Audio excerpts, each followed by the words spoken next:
ನನ್ನವಳು ಚಂದನ ಹೆಂಗರುಳ ಹೂಮನ ಋತುವೆ ಸುರಿಸು ಇವಳಿಗೆ ಹೂಮಳೆ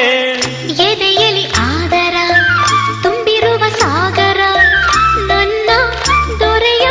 ಹೃದಯ ನಿವಾಸಿನ ಅರೆರೆ ನುಡಿದೆ ಕವನ ನುಡಿಸೋ ಕವಿಗೆ ನಮನ ಮಹಾಮೇಘಗಳೇ ಅಸ್ತು ದೈವಗಳೇ ಇಂಥ ಆಂತರ್ಯದ ಸೌಂದರ್ಯದ ಸೊಬಗು ಕಂಡಿರ